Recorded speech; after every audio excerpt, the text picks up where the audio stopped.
칭의에 대해서 많은 것을 우리는 다 알고 있는 것 같이 생각하지만 사실은 칭의에 대해서 모르는 것도 많고 모른다기보다는 더 깊게 더 온전하게 아는 것이 너무나 중요합니다.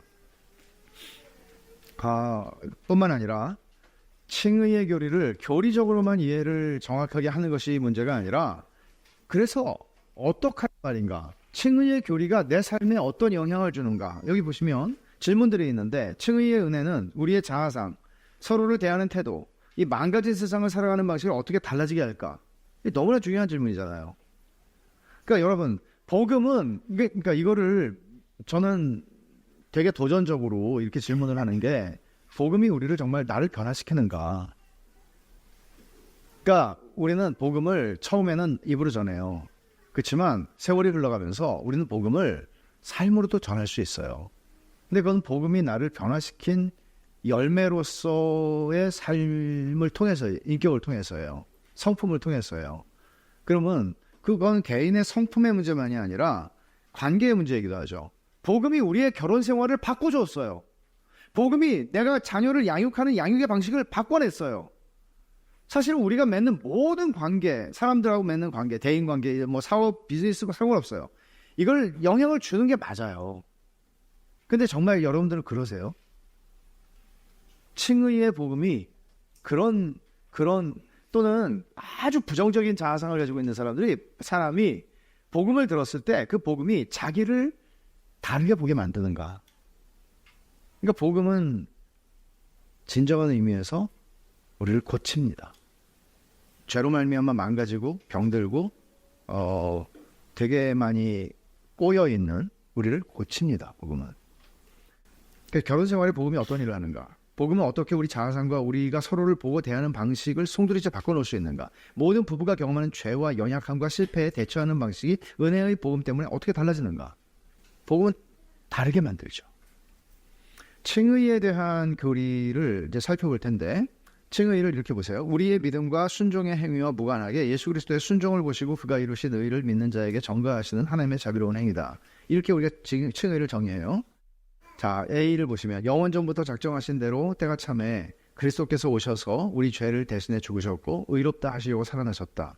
여러분, 이 의롭다 하시려고 살아나셨다는 이 말을 로마서 한번 잠깐만 찾아보십시오. 로마서 4장 25절인데 예수는 우리가 범죄한 것 때문에 내어줌이 되고 십자가에 죽으셨다는 얘기죠. 또한 우리를 의롭다 하시기 위해 살아나셨다. 예수님이 우리의 죄 때문에 죽으셨어요. 그거 알죠? 근데 우리를 의롭다 하시기 위해 살아나셨다 이렇게 얘기하잖아요. 이게 무슨 말이에요? 예수님이 부활을 하심으로써 예수님의 죽으심이 하나님이 받으시는 제사가 됐다는 것을 증명하신 거거든요. 이거를 로이드 존스가 어떻게 설명하냐면 구약시대에 대제사장이 속죄일 날 지성소에 들어가잖아요. 근데 대제사장이 치마 같은 걸 입잖아요. 그러면 여기에 뭐가 있어요? 방울들이 있어요. 그러니까 대제사장이 움직이면 방울 소리가 나요. 근데 이제 못 들어가니까 대제사장이 하나님 앞에서 또 나답과 아비후처럼 또 죽을 수도 있으니까 죽으면 데리고 나와야 되잖아요. 그 해마다 시체가 쌓이면 안 되잖아요. 그러니까 끈이 달려 있어서 끈으로 이제 소리가 안 나면 죽었구나. 죽으면 어떻게 되는 거예요? 우리의 제사가 안 받아주신 거죠, 하나님이. 근데 대제사장이 휘장을 열고 딱 나오잖아요. 그러면 하나님이 우리의 제사를 받으셨구나. 우리가 지은 죄, 이 백성들이 지은 모든 죄, 우리가 다 기억하지 못해서 하나님 앞에 일일이 제사 드리지 못한 1년 동안의 죄를 하나님이 다 용서하셨구나. 그러니까 어떻게 되겠어요? 의롭다 하심을 위하여 살아나셨는 예를 그렇게 지금 설명하는 거예요. 대제사장이 딱 나오면서. 그러니까 어떤 면에서는 죽음을 강구하고 들어가는 거예요. 하나님께 들어가는 거는. 근데 나오는 거죠.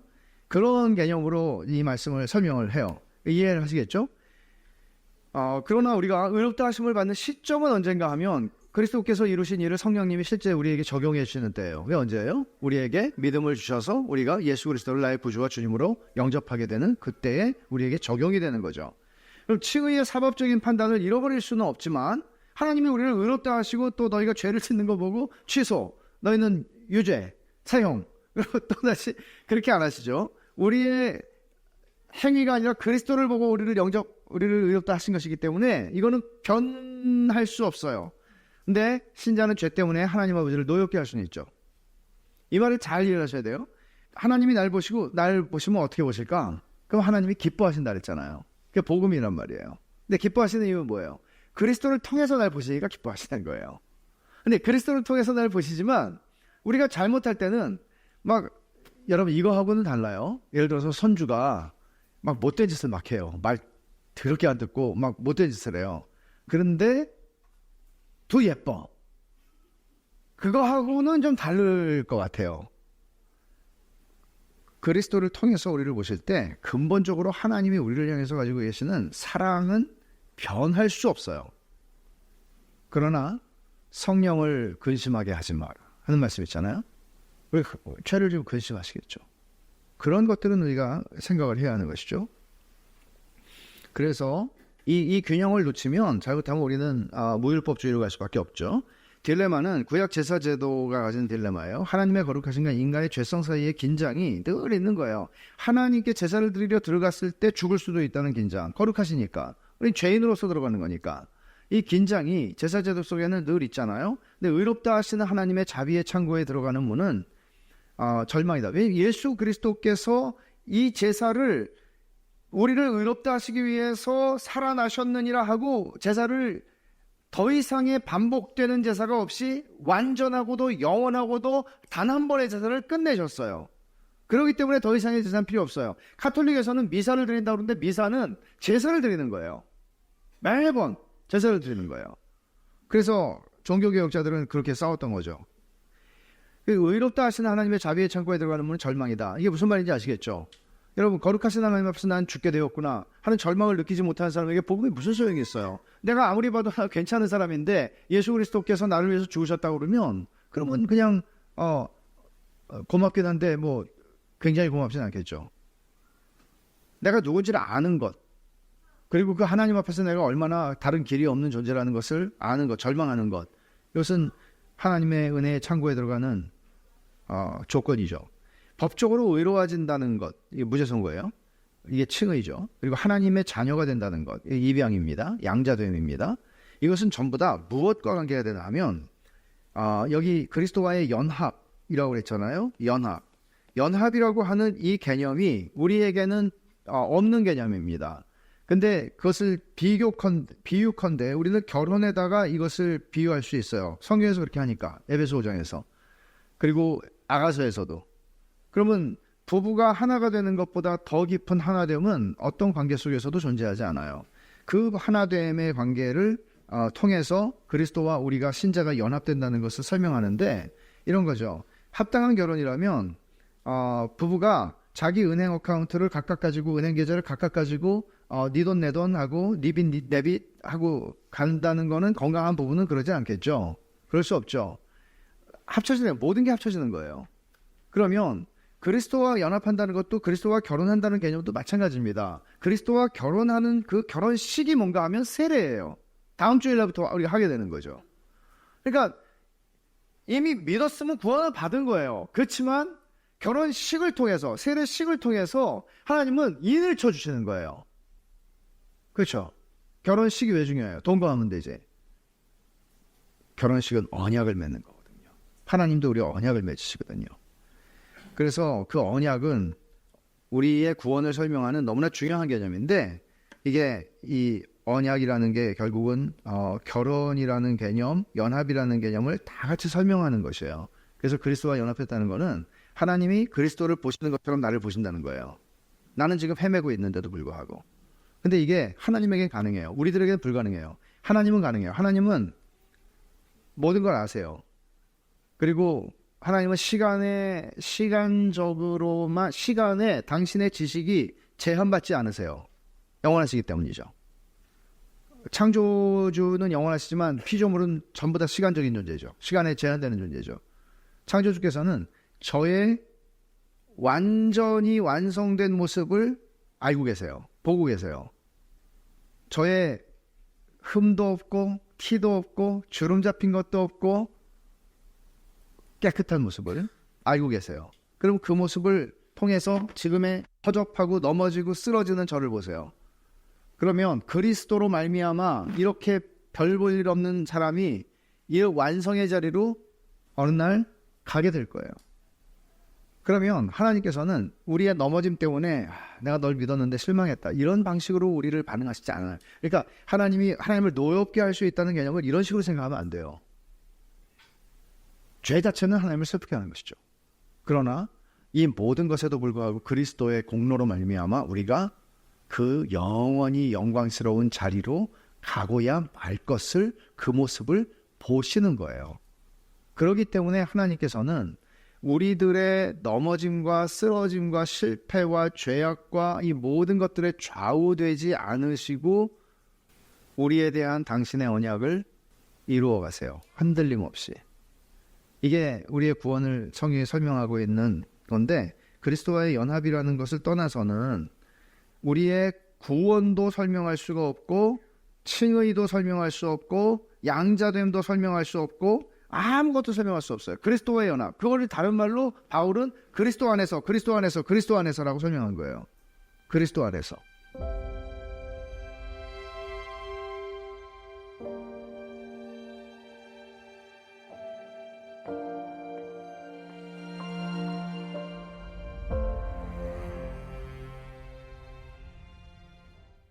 칭의를 생활 속에서 한번 살펴보죠. 칭의의 복음은 하나님과의 관계로 들어가는 길이자 그분이 영원히 함께 하신다는 보증일 뿐 아니라 지금 내가 살아가야 할 문화이기도 하다. 여기서 중요한 거, 지금 내가 살아가야 할 문화, 복음의 현재성을 강조하는 건데, 칭의의 복음은 내가 죽으면 주님 앞에 간다는 거, 그래요. 그것까지 알아요. 근데 칭의의 복음이 내 삶을 살아가는 현재에 어떤 영향을 미치는가, 이것도 중요한 거거든요. 베드로후서 1장 3절부터 9절을 한번 읽어보겠습니다. 그의 신기한 능력이에요. 생명과 경건에 속한 모든 것을 우리에게 주셨으니 이는 자기의 영광과 더불어서 우리를 부르신 이를 알므로 말미암음이라고 했잖아요. 알므로. 그리스도를 아는 거예요. 그리스도를 아는 거는 다른 말로 하면 복음을 아는 거예요. 복음을 떠나서 그리스도를 알 수가 없으니까. 그러니까 복음을 아는 걸 통해서 신기한 능력으로 생명과 경건에 속한 모든 것을 우리에게 주셨다. 이미 다 주셨다. 여기서 전제를 하고 시작을 해요. 3절, 4절 보시면 이로써 그 보배롭고 지극히 큰 약속을 우리에게 주사 이 약속으로 말미암아 너희가 정욕 때문에 세상에서 썩어질 걸 피하여 신성한 성품에 참여하는 자가 되게 하였어요. 그리스도를 닮아가는 사람으로 변화시키는 거예요. 자, 그러므로 이게 하나님의 큰 그림이야. 3절, 4절에서 그걸 베드로가 보여줘요. 하나님이 이렇게 너희에게 능력을 다 주셔서 할 수 있어. 그리고 끝낼 거야. 하나님이 마치실 거야. 근데 5절에 그러므로, 그러니까 너희가 더욱 힘써야 돼. 믿음의 덕을. 그러니까 나는 믿음으로 구원받는데 무슨 율법주의입니까? 이렇게 말할 거 아니에요. 근데 너희가 하나님이 이루실 걸 알기 때문에, 그리고 능력을 주셨기 때문에 이제 너희가 힘써야 될 게 이거야. 너희 믿음의 덕을, 덕의 지식을, 지식의 절제를, 절제의 인내를, 인내의 경건을, 경건의 형제 우애를, 형제 우애의 사랑을 더하라. 이런 것이 너희에게 있어 흡족한즉 너희로 우리 주 예수 그리스도를 알기에 게으르지 않고 열매 없는 자가 되게 하지 않는다. 그러니까 열매 없는 자가 되는 일들이 예수 믿는 교회 안에 말도 못하게 일어나죠. 열매 없는 게 아니고 야생포도 열매를 맺는 거죠. 하나님이 극상품 포도를 심었는데 이사야 5장 말한 것처럼 야생포도를 맺는 거예요. 그러니까 야생포도라는 게 예수 안 믿는 사람들 가운데서 나타나는 나쁜 열매들이에요. 위선의 열매라든지 정말 예수 믿는 사람들은 말만 잘해 입만 살아서 그런 소리 하잖아요. 바깥 사람들이. 그거 되게 우리 부끄러운 얘기거든요. 그러니까 그런 열매들을 우리가 너무 많이 맺는 거예요. 이상한 열매를. 그러면 도대체 우리의 뿌리가 뭔가? 그러니까 교회 안에서 그러니까 여러분, 예수 믿음은 살아가면서 점점 더 주님을 닮아가야 되는데 어떻게 점점 더 사나워지고 사람이 점점 더 논쟁적이 되고 점점 더 뭔가 그렇게 변화할 수 있잖아요. 그러면 그거 설명해야 되잖아요. 전 뭐지? 왜 저런 열매가 나오지? 하나님을 믿는데? 그리고 열매가 왜 없지? 여기서 8절, 9절에서 얘기하는 게 8절에서 얘기하는 게 열매 없는 자가 되지 않도록. 그리고 열매 없는 자는 어떤 사람인가? 9절에 이런 것이 없는 자는 맹인이라 멀리 보지 못하고 그의 옛죄가 깨끗하게 된 것을 잊었느니라. 베드로가 극단적으로 말하지 않아요. 근데 너희들은 맹인이야. 왜냐하면 거듭남은 눈을 뜨는 거거든요. 맹인이에요. 근데 여기서도 되게 어떤 탄력을 두는 게 뭔가 하면 9절에 너희 옛죄가, 그의 옛죄가 깨끗하게 된 것을 잊었느니라. 옛죄가 깨끗하게 된 것을 가정하고 얘기하는 거잖아요. 그러면 내가 어떤 은혜를 받은 사람인가를 잊어버렸다는 얘기잖아요. 내가 어떤 존재인지를 잊어버렸다는 거잖아요. 그리고 그냥 얼마든지 사람은 그러면서도 하나님의 은혜를 말할 수 있고, 근데 은혜를 말하지만 은혜가 은혜롭지 않은 거죠. 내게는 내가 어떤 존재인지를 알아야 내가 은혜가 되는 거잖아요. 그게 은혜롭지가 않은 거죠. 말은 다 할 수 있지만, 설교도 다 할 수 있지만. 그러니까 신자의 삶에 열매가 없을 수 있을까? 왜? 선한 열매를 맺을 만한 성품의 자질이 결여되어 있기 때문이다. 첫째는 그거죠. 그게 바울이 너희가 더 힘써 믿음의 덕을 더해 지식을 지식의 절제를 쌓으라 그러잖아요. 근데 이런 것들을 안 해요. 그러니까 생각해 보세요, 여러분. 이 말씀이 주의 말씀이에요. 그러면 우리가 이 말씀을 예를 들어서 1년에 2번은 읽잖아요. 맥주인으로 성경 제대로 읽으면. 그러면 읽을 때 내가 이거 여기만 있나요, 이게? 읽을 때 우리는 내가 내 신앙을 돌아보게 되고, 모든 하나님 말씀에서 돌아보게 되고, 내가 이렇게 가야지, 이렇게 살면 안 되지. 내가 정말 믿음, 왜 기초가 믿음이겠어요? 기초가 믿음이 되지 않으면 다 자기 잘난 게 되거든요. 다 자기 잘난 게 돼요. 기초가 믿음이 되지 않으면 이걸 해야 되겠구나, 이런 생각을 하는 게 당연하죠. 근데 이것만이 문제가 아니라는 겁니다. 왜 일부 그리스도인들에게는 성품의 이런 필수 자질들이 결여되어 있을까? 이런 자질들을 우리 힘으로만 만들어내는 게 아니고 은혜의 선물입니다. 그러니까 내 힘으로만 만들어내면 그거는 자기 의가 될 수밖에 없지만, 이 두 번째, 이들은 맹인이라서 하나님의 칭의의 결과로 자기에게 주어진 은혜가 무엇인지를 못 보는 거예요. 내가 예수 믿은 지가 하도 오래돼가지고 다 까먹었어요. 그렇게 얘기할 수가 있겠어요? 그럴 수가 없는 거죠. 그러니까 내가 그런 은혜를 받은 사람이면 자기 주장이 좀 줄어들 것 같아요. 제 생각에는. 자기 잘났다고 막 이렇게 고개 들고 막 자기 옳다고 막 그러는 게 줄어들 수 있을 것 같아요. 그것만 해도 얼마나 사회가 좋아지겠습니까? 안 그래요, 여러분? 얼마나 좋은 사회가 되겠어요. 교회는 이루 말할 수 없죠. 그런 사람들이 모여있는 것이니까. 근데 교회에서 싸우잖아요. 솔직히 교회에서 싸우잖아요. 그러니까 그런 일들이 일어나는 걸 보면 참 베드로후서 1장 3절에 이미 회심했으나 아직 본향에 이르지 못한 중간기를 경건하게 살아가는데 필요한 모든 게 주어졌고 현재적으로 풍성하게 공급되고 있다. 그러니까 우리는 이 어려운 게 뭔가 하면, 회심했어요. 이미 일어났어요, 구원이. 근데 아직 천성에 이르지는 못했어요. 아직은 아니에요. 그러니까 이 이미와 아직 사이를 살아가는데, 이 사이를 살아가는데 능력이 필요하잖아요. 근데 그 능력을 다 주셨다고 3절에 말하는 거예요. 그러니까 니네가 하나님이 나한테 도와주지 않아서 이렇게 할 수 없었어 라고 말할 수는 없다는 거죠. 그러니까 이런 하나님이 계속해서 우리에게 공급해 주신다는 것, 이것을 믿는 사람은 하나님 앞에 매일 기도하겠죠. 은혜를 구하겠죠. 그러니까 많은 신자가 신뢰하면 안 되는 거 신뢰하고, 이길 능력을 주셨는데도 굴복하고, 실망을 안겨줄 것에 희망을 두고, 게으르고 열매 없는 삶에 안주하는 악순환을 반복하게 되는 게 뭔가 하면 맹인의 생활 방식이에요. 못 보는 거예요. 그러면 맨날 뭘 하는지 아세요? 칭의의 복음을 묻어두고 우리는 맨날 내일은 내가 오늘보다는 더 잘하리라 결심을 해요. 결심으로 되면 의지로 구원받는 거예요, 여러분은. 근데 결심으로도 안 되죠. 그러니까 3절에서도 우리를 부르신 이를 알므로 말미암음이라 라고 말하고, 또 8절에서도 주 예수 그리스도를 알기에 게으르지 않고 라고 말하고, 여러분 이게 얼마나 이 베드로후서에서 정말 피 맺힌 절규를 하는지 몰라요. 베드로후서 3장 18절 한번 보세요. 마지막 절. 오직 우리 곧 구주 예수 그리스도의 은혜와 그를 아는 지식에서 자라가라. 이게 마지막 권면이에요. 예수 그리스도를 아는 지식에서 자라가라고. 그러지 않으면 아무것도 안 된다고. 이것이 그냥 취미 생활이 아니라 우리에게 너무나 중요한 것이에요. 너무나 중요한 것이에요. 그렇지 않으면 우리는 맹인이 될 수밖에 없다는 거죠. 그래서 이 일상 생활 속의 칭의의 교리가 우리 안에서 만들어내는 것들이 어떤 것들인가 하면, 첫째, 겸손이에요.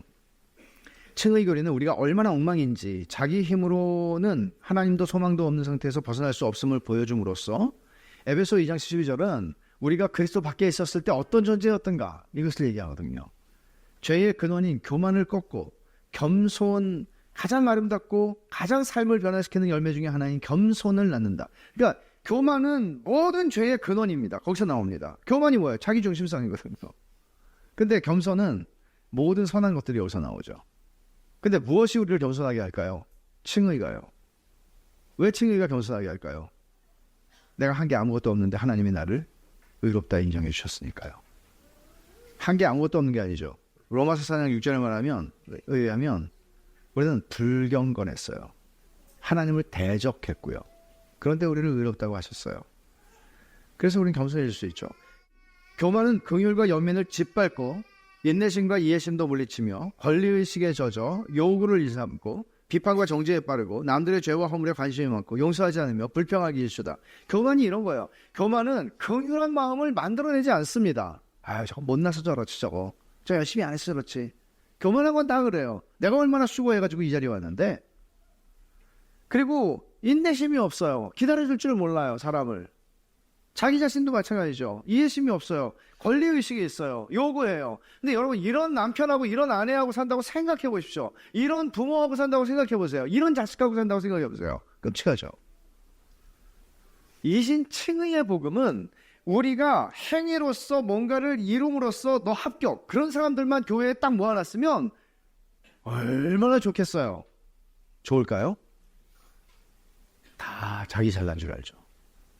우리는 하나님의 전적인 은혜로 여기에 모인 사람들이에요.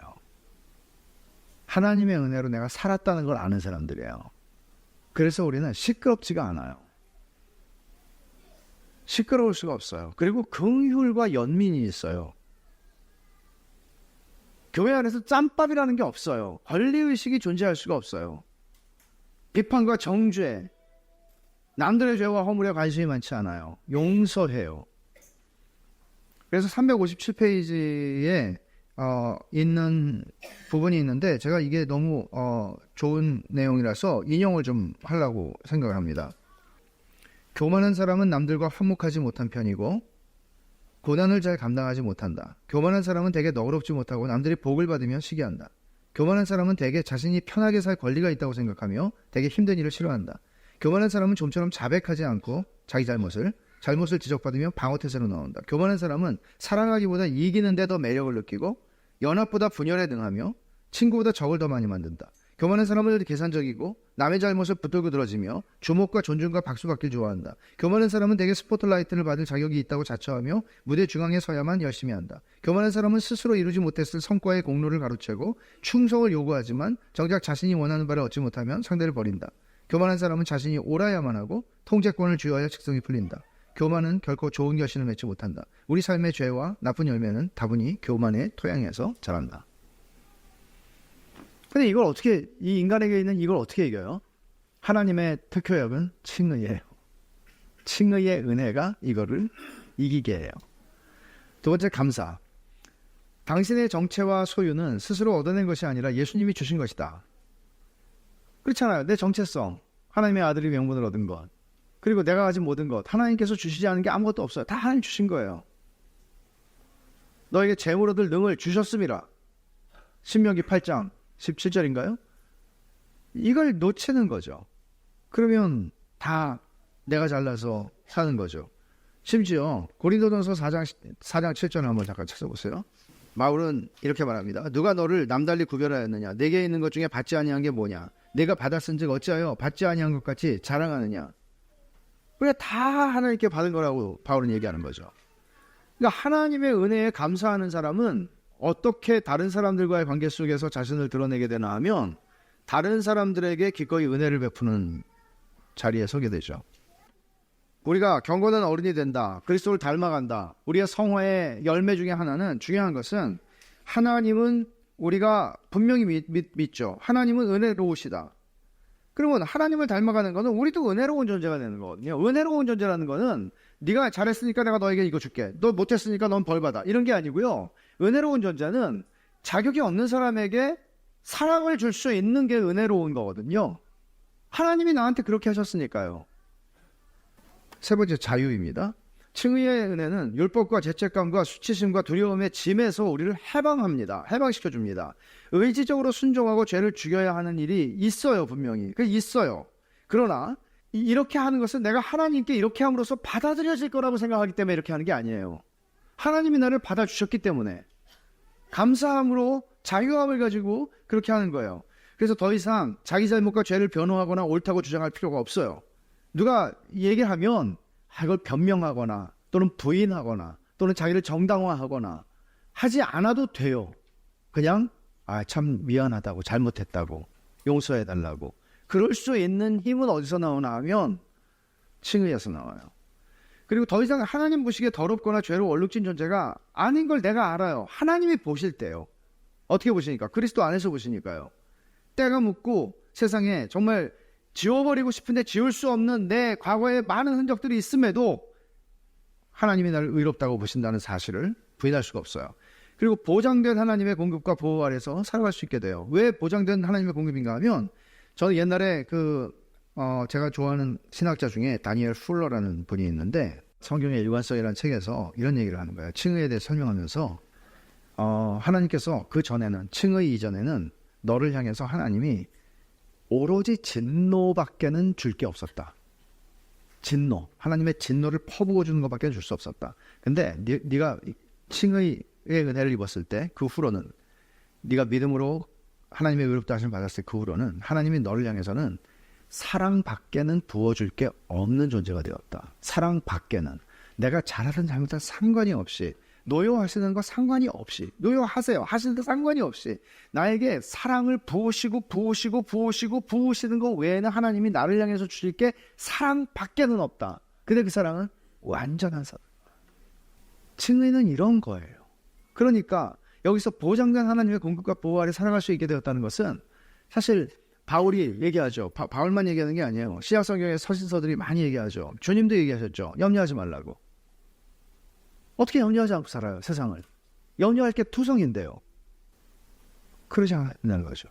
하나님이 책임지시겠다는 거예요. 엄청난 얘기죠. 정체성. 우리는 용서받고 입양되어 영원히 사랑받는 하나님의 자녀가 되었다. 다시는 안 버리세요. 다른 것으로 자신의 가치를 증명할 필요가 없어요. 약점을 숨기고 살 필요도 없어요. 가면을 쓰고 살지 않아도 돼요. 아니, 아들인 걸 어떻게 해요? 아들인 걸 어쩌라고. 그래서 정체성을 결혼 생활에 행복하면서 찾는 아내, 정체성을 사회적 성공에서 찾는 남편은 수직적 정체성에 대한 기억 상실증으로 결혼을 파탄에 이르게 합니다. 당신이 나를 행복하게 해줘야 되잖아 라고 요구하는 아내 앞에서 남편이 무슨 실력이 있어서 그렇게 해줘요? 그 실력 아무것도 없죠. 그리고 사회적인 성공에서 내 정체성을 찾으려고 하는 남편, 뭐 남편과 아내만의 문제가 아니에요. 우리가 이런 식으로 뭔가 다른 것, 그 우상이 있고 거기서 내 정체성을 발견하려고 하면 결국은 맹인이 되는 거죠. 하나님이 옛 죄를 깨끗게 하심을 잊었느니라 보지 못하는 거죠. 그래서 우리의 관계는, 결혼 관계는 말할 것도 없고 다 어려워지는 거예요. 그러니까 잠재력. 이 잠재력 덕분에 우리는 죄를 버리고 경건한 삶을 살 수 있다. 칭의의 가장 큰 선물은 하나님 자신이시고, 은혜를 받은 사람의 새로운 잠재력은 그 안에 들어와 사는 하나님 자신이다. 성령이 그 안에 거하신단 말이에요. 그리고 자기 부인이죠. 내주하시는 하나님이 유혹에 맞설 능력을 주시고요, 옳은 길에 소원을 두고 행할 능력을 주세요. 그래서 그걸 하고 싶은 거예요. 왜 하고 싶지? 성령이 내 안에 계시구나. 성령을 잠재력이로만 표현한 것은, 그러니까 잠재력으로 표현하면 뭔가 딱 와닿는데요. 잠재력 이상이죠, 사실은. 그 다음에 가치관. 칭의의 은혜는 정말 중요한 것이 무엇인지 가르쳐준다. 예수님께서 영원한 가치를 바라보시고 십자가에서 죽으세요. 그리고 우리에게 주시는 거예요. 그러면 칭의의 은혜는 영원한 가치를 보게 하죠. 주님이 보셨던 영원한 가치를 보게 하죠. 방어. 마귀의 공격의 핵심은 우리의 정체성이에요. 놓치지 마세요. 정체성 문제로 늘 공격해요. 그러니까 바울한테도 정체성 문제로 공격하세요. 고린도서에서 고린도 사람들이, 야, 네가 예수님의 진짜 사도면 또 그렇게 고생하냐? 그렇게. 바울이 고린도후서 썼을 때 50대 중반이에요. 그럼 지금의 50대 중반하고는 달라요. 지금 한 70 정도 됐다고 보면 돼요. 근데 너 어떻게 아직도 두들겨 맞고 다니고 아직도 지 앞가림도 못하냐 너는? 하나님이, 네가 하나님의 사도면 하나님이 너를 뭔가 책임져 주시는 뭔가 노후복지 이런 거 없어? 이렇게 이제 도전한 거예요. 그러니까 바울은 뭐라고 대답을 할까요? 내가 사도된 표는 내가 이 모든 것들을 견뎌냈다는 거야. 인내하고 견뎌냈다는 거야. 이게 내가 진짜 사도된 표야. 내가 타협하지 않고 땅 위로 가지 않은 거야. 이렇게 얘기를 하거든요. 그러니까 정체성 문제예요. 네가 진짜 사도라면, 예수님한테도 정체성 문제로 시비 건 거 아시죠? 마귀가. 네가 하나님의 아들이라면, 두 번이나 그렇게 했거든요. 네가 하나님의 아들이라면 증명하라는 거예요. 하나님의 아들이 증명할 필요가 뭐가 있어요? 하나님의 아들이라고 그랬는데.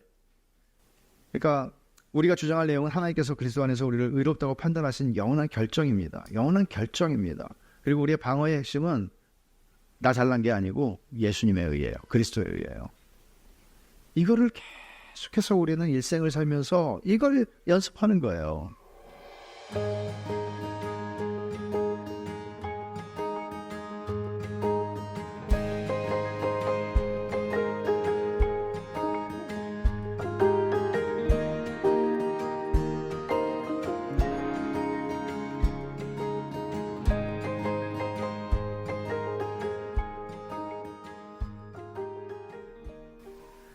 적용을 해보죠.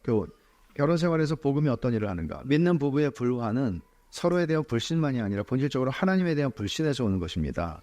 칭의의 은혜를 보지 못하는 것에서 오는 것입니다. 그러니까 제가 결혼 주례할 때 은혜를 되게 많이 얘기하거든요.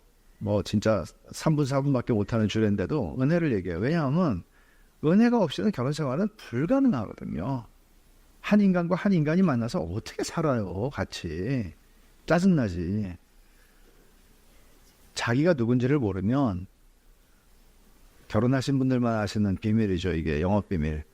짜증나는 게.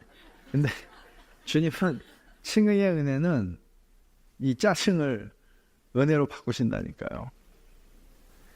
그리고 우리의 교회 생활과 대인관계에서도 마찬가지예요. 여러분, 복음이라는 게 내가 이 사람하고 관계할 땐 사용하고 저 사람하고 관계할 땐 사용하지 않고 그런 거 아니잖아요. 복음은 내가 모든 사람들을 대할 때 내 안에서 사람을 대하는 방식으로 나타나게 되는 거죠. 다르죠. 내가 어떤 은혜를 입은 사람인가 하는 것은.